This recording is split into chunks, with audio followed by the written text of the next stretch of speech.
Hello everyone, welcome to yet another class of Services Management. Today we start the fourth module, that is Banking Management. Banks are institutions that accepts various types of deposits and use those funds for granting loans. The business of banking is that of an intermediary between the saving and investment units of the economy. So the banks are those institutions which accepts deposits from the public, and similarly they provide loans to the needy people. So in that way we can say banks provide an intermediary services. They stand in between people who have surplus money.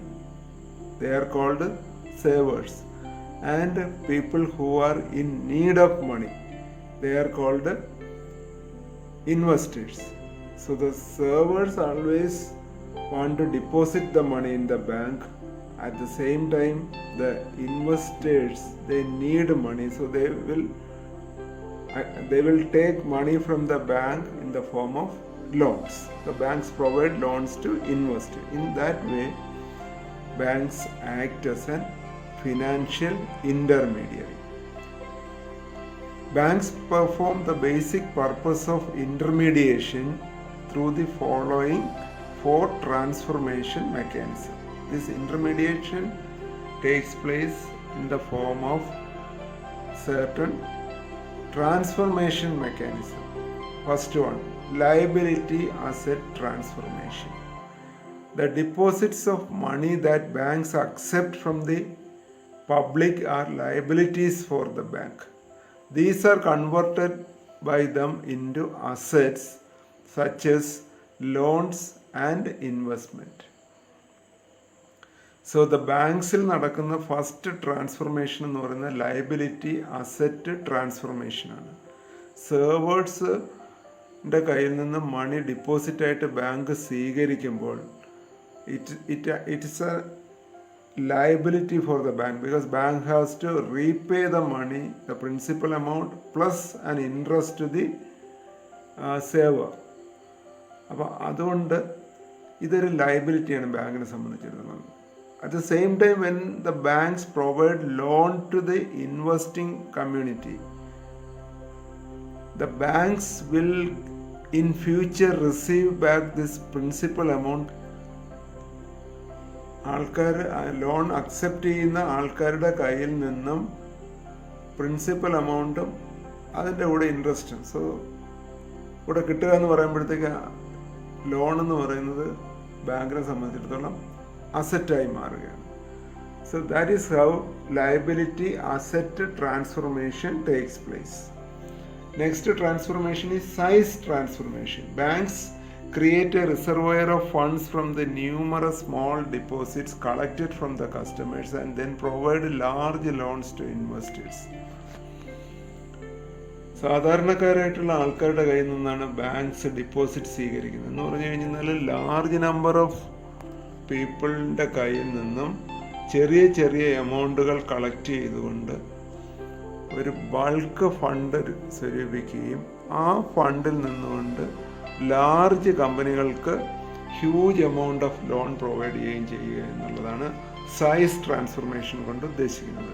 Next, maturity transformation. Bank offers servers deposits according to their time or demand liability preferences, and at the same time banks provide short, medium or long term loans to borrowers according to their preferences. Deposit സ്വീകരിക്കുമ്പോഴും അതുപോലെ തന്നെ loan provide ചെയ്യുമ്പോഴും ഈ രണ്ട് group of ആൾക്കാരുടെയും need അനുസരിച്ചുകൊണ്ട് different time പീരീഡിലേക്കുള്ള deposit ഡ്യൂറേഷനും അതുപോലെ തന്നെ ലോൺ ഡ്യൂറേഷനുമാണ് ബാങ്കുകൾ നൽകുന്നത്. അപ്പോൾ മെച്യൂരിറ്റി ട്രാൻസ്ഫർമേഷനാണ് അവിടെ നടക്കുന്നത്. Next, risk transformation. The risk to which savers are exposed are distributed by the banks through diversification. Bank deposit സ്വീകരിക്കുമ്പോൾ ഡിപ്പോസിറ്റേഴ്സിന് അവിടെ ഉണ്ടാകാവുന്ന റിസ്ക് എന്ന് പറയുന്നത് ഡിപ്പോസിറ്റും ഇൻട്രസ്റ്റും സമയത്ത് ലഭിക്കുക എന്നുള്ളതാണ്. അത് ഒഴിവാക്കുന്നതിന് വേണ്ടിയിട്ട് ബാങ്ക്സ് ലോൺസ് നൽകുന്നത് തന്നെ ലാർജ് സ്കെയിൽ കമ്പനികൾക്കും മീഡിയം സ്കെയിൽ സ്മോൾ സ്കെയിൽ കമ്പനികൾക്കും ഒക്കെ ആയിട്ട് ഡൈവേഴ്സിഫൈ ചെയ്ത് വൈവിധ്യവൽക്കരണം നടത്തിക്കൊണ്ടാണ്. അതിലൂടെ റിസ്ക് ട്രാൻസ്ഫോർമേഷനാണ് സംഭവിക്കുന്നത്. Meaning of banking. According to Section 5B of the Banking Regulation Act 1949, banking means accepting for the purpose of lending or investment of deposits of money from the public, repayable on demand or otherwise, and withdrawable by check, draft, order or otherwise. ബാങ്കിങ്ങിൻ്റെ meaning ആണ് 1949 banking regulation act അനുസരിച്ചിട്ടുള്ള meaning ആണ് ഇവിടെ കൊടുത്തിട്ടുള്ളത്. Banking means accepting deposits of money from the public. എന്തിനു വേണ്ടിയിട്ടാണ് accept ചെയ്യുന്നത്? For the purpose of lending or investment. Invest ചെയ്യുന്നതിന് വേണ്ടിയിട്ട് അല്ലെങ്കിൽ ലെൻഡ് ചെയ്യുന്നതിന് വേണ്ടിയിട്ട് മണി ഡിപ്പോസിറ്റ്സിൻ്റെ രൂപത്തിൽ അക്സെപ്റ്റ് ചെയ്യുന്നു.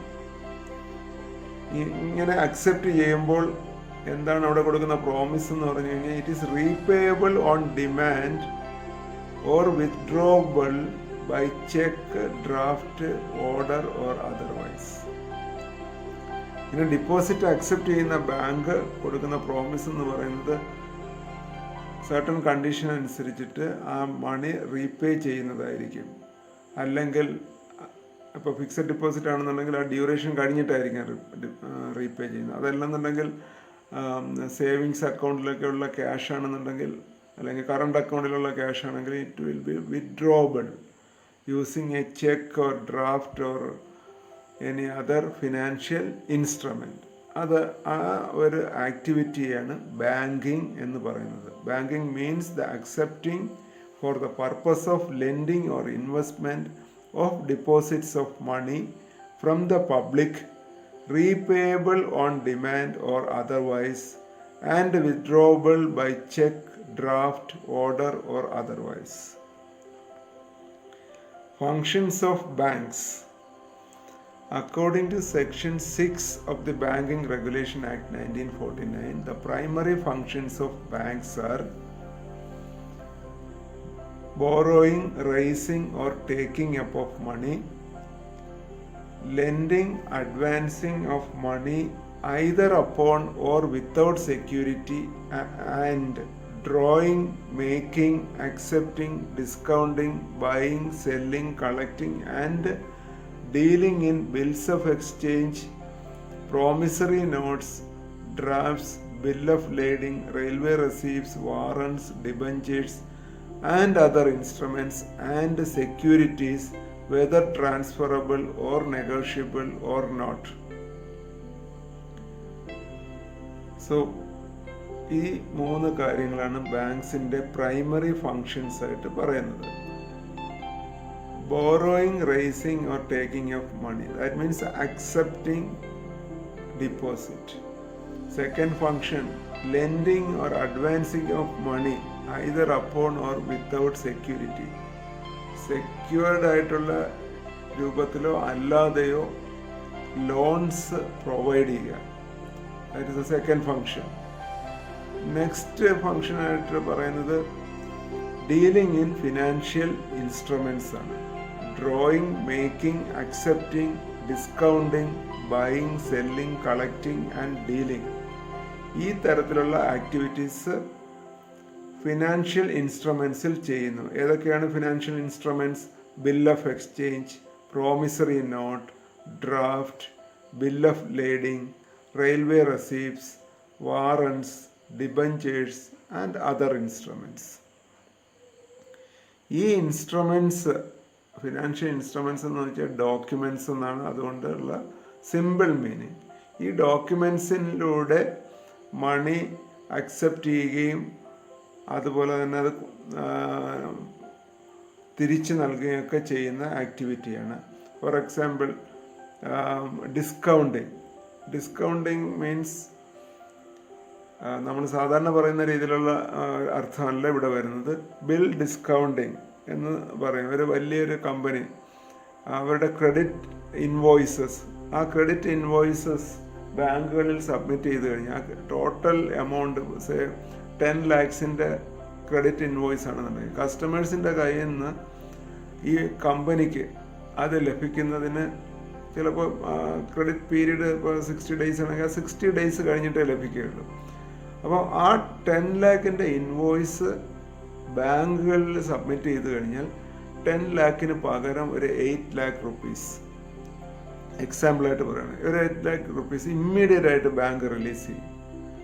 ലേറ്റർ കസ്റ്റമേഴ്സിൻ്റെ കയ്യിൽ നിന്ന് ഡയറക്റ്റ് ആയിട്ട് ഈ 10 lakh ബാങ്ക് കളക്ട് ചെയ്യും. ആ തരത്തിലുള്ള ഒരു ഫിനാൻസിങ് എഗ്രിമെൻറ്റിനെയാണ് ബിൽ ഡിസ്കൗണ്ടിങ് എന്ന് പറയുന്നത്. ആ രൂപത്തിലുള്ള പല ആക്ടിവിറ്റികളും ചെയ്യുന്നത് ഫിനാൻഷ്യൽ ഇൻസ്ട്രുമെൻസിൻ്റെ ഹെൽപ്പോടുകൂടിയാണ്. That means documents. അതാണ് മൂന്നാമത്തെ പ്രൈമറി ആക്ടിവിറ്റി എന്ന് പറയുന്നത്.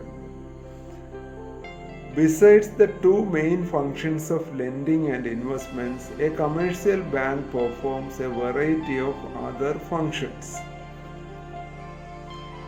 First one, carry out the standing instructions of customers for making payments, including subscriptions, insurance premium, rent, electricity and telephone bill. അപ്പോൾ ഏജൻസി ഫങ്ഷൻ എന്ന് പറയാം. മറ്റുള്ള കസ്റ്റമേഴ്സിന് അവരുടെ പല സർവീസുകളും ചെയ്തു കൊടുക്കുക, ഒരു കമ്മീഷൻ ബേസ് ചെയ്തുകൊണ്ട്. ഫോർ എക്സാമ്പിൾ ഇൻഷുറൻസ് പ്രീമിയം, അല്ലെങ്കിൽ റെൻ്റ് പേ ചെയ്യുക, ഇലക്ട്രിസിറ്റി ബില്ല്, ടെലിഫോൺ ബില്ലൊക്കെ പേയ്മെൻറ്റ് നടത്തുക. ആ പേയ്മെൻറ്റ് അതായത് കസ്റ്റമേഴ്സിന് വേണ്ടി ചെയ്യുമ്പോൾ കസ്റ്റമേഴ്സിൻ്റെ കയ്യിൽ നിന്ന് സർവീസ് ചാർജ് ബാങ്കുകൾക്ക് ലഭിക്കുന്നതായിരിക്കും. Next function, undertake government business like payment of pensions, collection of direct tax and indirect taxes, അതായത് ഇൻകം ടാക്സ്, എക്സൈസ് ഡ്യൂട്ടി, ഈ തരത്തിലുള്ളത് ഗവൺമെൻറ്റിന് വേണ്ടിയിട്ട് കസ്റ്റമേഴ്സിൻ്റെ നിന്ന് കളക്ട് ചെയ്യുക. അനദർ ഏജൻസി ഫങ്ഷനാണത്. Collect dividends, cheques, bill of exchange, promissory notes etcetera. ഡിവിഡൻറ്റിൻ്റെ വിതരണവുമായിട്ട് ബന്ധപ്പെട്ടത് അങ്ങനെയുള്ള കാര്യങ്ങൾ ചെയ്തു കൊടുക്കുക. The issue of letters of credit, international money orders, travellers cheque both in Indian rupee and foreign currency, ഇങ്ങനെയുള്ള സർവീസുകൾ പ്രൊവൈഡ് ചെയ്യുക. Letter of credit, import export ബിസിനസ്സിൽ ക്രെഡിറ്റായിട്ട് ബൈ ചെയ്യുന്ന സമയത്ത് ബാങ്ക് ഗ്യാരണ്ടി നൽകും. കസ്റ്റമറുടെ പേയ്മെൻറ്റ് സപ്ലയേഴ്സിന് ലഭിക്കുന്നു, മറ്റ് കൺട്രിയിലുള്ള സപ്ലയേഴ്സിന് ലഭിക്കുന്നു എന്ന് ഉറപ്പാക്കാനായിട്ട് ബാങ്കുകൾ ഗ്യാരണ്ടറായിട്ട് നിൽക്കും. അപ്പോൾ നൽകുന്ന ഡോക്യുമെൻ്റാണ് ലെറ്റർ ഓഫ് ക്രെഡിറ്റ്, അല്ലെങ്കിൽ LC എന്ന് പറയും. അതുപോലെ തന്നെ international money orders, travellers cheque, ഇതെല്ലാം ഇഷ്യൂ ചെയ്യുക എന്നുള്ളതാണ് മറ്റൊരു function. Safe custody services through provision of lockers for safe keeping of documents, cash, jewellery etcetera. Locker service provide ചെയ്യുക. അതിലൂടെ ലോക്കറിൻ്റെ റെൻ്റ് ഒരു ഇൻകമായിട്ട് ബാങ്കിന് ലഭിക്കുന്നതാണ്. Remittance of funds through electronic fund transfer services. Digital എക്കണോമിയിൽ ഇലക്ട്രോണിക് ഫണ്ട് ട്രാൻസ്ഫർ എന്ന് പറയുന്നത് അനുസരിച്ചിട്ട് ഡിജിറ്റലായിട്ട് മണി ട്രാൻസ്ഫർ ചെയ്യുക. അതുപോലെ തന്നെ debit card, credit card, ATM card, ഇവയുടെ dealings, deal in debit and credit cards and ATM cards. So these are the other functions of bank in addition to the primary function. Hope you understood the concept of banking. Let us conclude. Thank you.